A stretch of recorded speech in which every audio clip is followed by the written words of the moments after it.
Well, we're now getting a look at the damage inside the Multnomah Athletic Club after an attack that left the suspect dead. Portland police just released photos showing the man's car after they say he crashed it into the club and set off explosive devices at about 3 a.m. on Saturday morning. And we're also now seeing some of those devices collected as evidence. You see several propane tanks as well as part of a pipe bomb. We're also learning more about the suspect himself. Fox 12's McKenna Marks spoke to the man's mother tonight. She's opening up about the crash allegedly tied to her son. Portland police confirmed that Bruce Whitman had ongoing mental health issues and that he had been in contact with their behavioral health unit since 2021. Police also confirmed that Whitman had been hospitalized back in February, but was released after about 2 weeks. I was able to speak to Whitman's mother, Rita, who tells me that she knew her son had been struggling with his mental health, but she never imagined he would do something like this. Early Saturday morning, Rita Lenzer says she received a call from Portland police.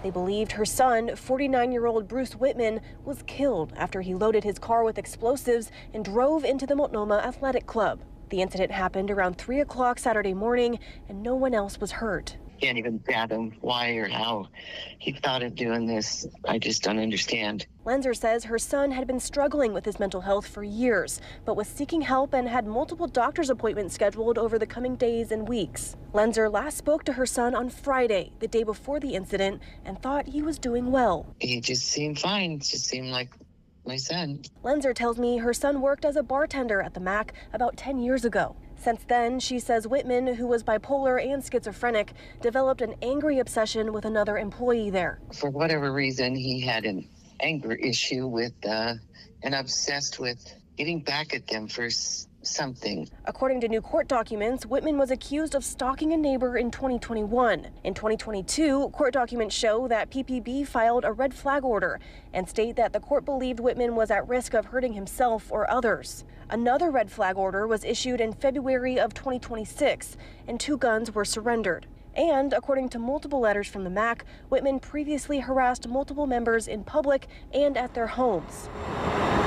Several years ago, Lenzer says Whitman was in a motorcycle accident and a head-on crash. In both crashes, Lenzer says her son received head injuries. She believes these accidents may have contributed to his mental health issues. He believed that somebody was out to get him, and I think that's just part of injured brain. Moving forward, Lenzer says she hopes research and treatment for mental health improves so that hopefully incidents like this one can be prevented. It's something that I hope someday we can understand and know how to treat it. Police confirmed that there was about 40 pounds of explosives in Whitman's car, but only about 5 pounds of those explosives actually detonated.